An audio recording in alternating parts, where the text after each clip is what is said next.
un déluge de feu. Il est 4h20 à Saint-Denis, en banlieue nord de Paris, lorsque débute l'assaut d'une violence extrême, comme en témoignent ces images captées par des voisins. En tout, les policiers ont tiré plus de 5000 balles. Ces résidentes habitent à un coin de rue. Elles n'ont pas dormi de la nuit. On avait la police partout et tout. Il y a des fusillades partout, on attendait la bombe. C'est même pas qu'est-ce qui se passe. C'est-à-dire, on est en guerre, qu'est-ce qui se passe? On n'a jamais vu ça. Vraiment, on n'a jamais vu ça. C'est la guerre qui était déclenchée. Retranchés dans un appartement, les présumés terroristes ont résisté avec acharnement. Une femme s'est même fait exploser. Une femme kamikaze, une première en France.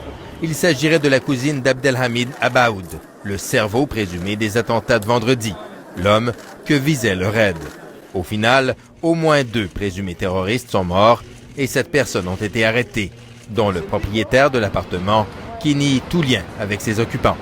J'ai appris que c'était chez moi et que les individus se retranchaient chez moi et que voilà.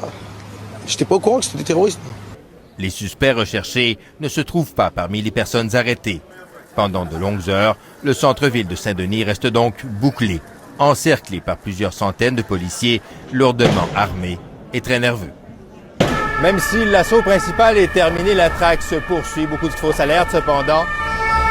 Les hommes d'élite de la police nationale viennent de fracasser la porte de l'église. Ils n'ont rien trouvé. Ils partent ailleurs. Le souffle de l'explosion a été terrible. L'immeuble est ravagé. Le plancher menace de s'écrouler, ce qui complique le travail de la police scientifique. Et pourtant, il faut aller vite pour faire avancer l'enquête. Les autorités sont convaincues qu'un autre attentat était en préparation. L'aéroport de Roissy et le quartier des affaires de la Défense figureraient parmi les cibles visées. Tout laisse à penser qu'au regard de leur armement, de leur organisation structurée et de leur détermination, ce commando pouvait passer à l'acte. Selon les autorités françaises, plus de 800 policiers enquêtent présentement sur les attentats du vendredi 13. Objectif, remonter jusqu'aux organisateurs, aux commanditaires et éradiquer les réseaux. Bref, tout faire pour prévenir d'autres actions du même genre. Même si, et les Français le savent, le risque de nouvelles attaques reste très élevé. Ici Jean-François Bélanger, Radio-Canada, Saint-Denis.